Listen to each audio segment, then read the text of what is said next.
চুয়েটে গাড়ি পোড়ানোর প্রতিবাদে আজ সকাল ৬টা থেকে বৃহত্তর চট্টগ্রামে ৪৮ ঘণ্টা পরিবহন ধর্মঘটের ডাক দিয়েছে গণপরিবহন মালিক শ্রমিক ঐক্য পরিষদ।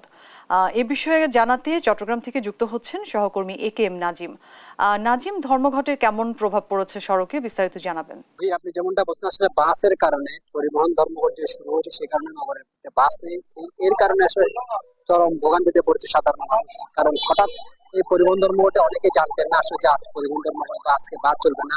এই কারণে আসলে অনেকে না জেনে এসে বিপাকে পড়েছে। বিশেষ করে আজ যে স্কুল কলেজ খুলেছেন, এর মধ্যে যারা শিক্ষার্থী এবং শিক্ষক রয়েছেন তারাও চরম ভাবে বিপাকে পড়েছেন বাস ধর্মঘটের কারণে।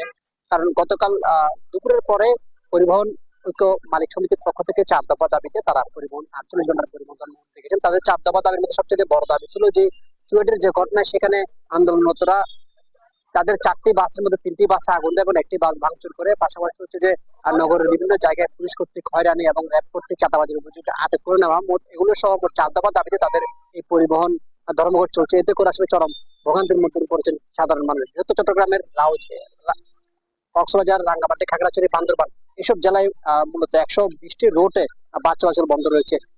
আমরা সকাল থেকে নগরীর বিভিন্ন এলাকা ঘুরে আসলে এমন চিত্র দেখতে পেয়েছি। আমরা একজন পরিবহন নেতার সাথে কথা বলবো। আপনারা হঠাৎ এই পরিবহন ধর্মঘট ডাক দিলেন কেন? আসলে হঠাৎ না, ধর্মঘট দেখা আমাদের কাজ না, আমাদের কাজ হচ্ছে পরিবহন চালানো। ঠিক আছে, ছোট ঘটনাটা আপনি জানেন, এখানে একটা মীমাংসা হওয়ার পর তাদের কাছে জিম্মায় রাখা 3টা গাড়ি আগুন লাগাই দেওয়া হয়েছে। যখন গাড়ি রাস্তায় না আগুন লাগাই দিচ্ছে জিম্মা গাড়ি, তখন আমরা আর বসে থাকতে পারি না। আমরা ধর্মঘট ডাক দিচ্ছি। আমাদের দাবি হচ্ছে যারা গাড়ির আগুন লাগাই দিচ্ছে এই গাড়িগুলো ক্ষতিপূরণ দিতে হবে। আবার হাফতা রোড এখন গাড়ি চলতে দিচ্ছে না, এখানে যারা নৈরাজ্য সৃষ্টি করে তাদের বিরুদ্ধে ব্যবস্থা নিতে হবে। পাশাপাশি আমাদের এই দুর্ঘটনার ক্ষেত্রে যে আইনি যে ব্যবস্থা সেটা আমরা সবসময় মেনে নিই, আইনের ব্যবস্থা। কিন্তু এখন নতুন করে যুক্ত হয়েছে প্রভাবশালী মহলের হস্তক্ষেপ। প্রভাবশালী মহল আমাদের গাড়ির আটকে রাখে, আমাদের শ্রমিকদের মারধর করে, যেখানে দুর্ঘটনা হয় সেখানে টাকা দাবি করে, টাকা পয়সা না দিলে আপনার গাড়ি আগুন লাগাই দিয়ে ভাঙচুর করে, এগুলো থেকে আমরা পরিত্রাণ চাই। আমরা চাই মানুষকে সেবা দিতে।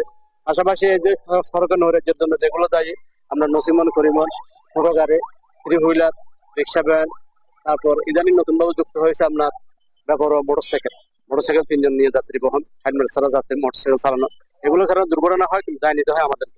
আপনি যেমনটা শুনতে পাচ্ছেন, পরিবহন নেতা বলছেন যে আসলে চুয়েটের এই ঘটনার কারণে তাদের যে কাপ্তায় যে রোড আছে সড়কে, সেই সড়কে তাদের দুটি পরিবহনের সামানত পরিবহন এবং এবি ট্রাভেলসের যে বাসগুলো সেগুলো বন্ধ রয়েছে। তারা চাচ্ছেন সেগুলো দ্রুত চালু করার এবং যেসব বাসে আগুন দেওয়া হয়েছে এবং ভাঙচুর করা হয়েছে সেসব বাসে তারা ক্ষতিপূরণ দাবি করছেন।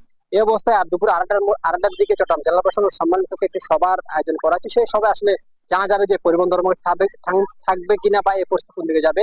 এই ছিল আমার পরিবহন ধর্মঘটের সর্বশেষ।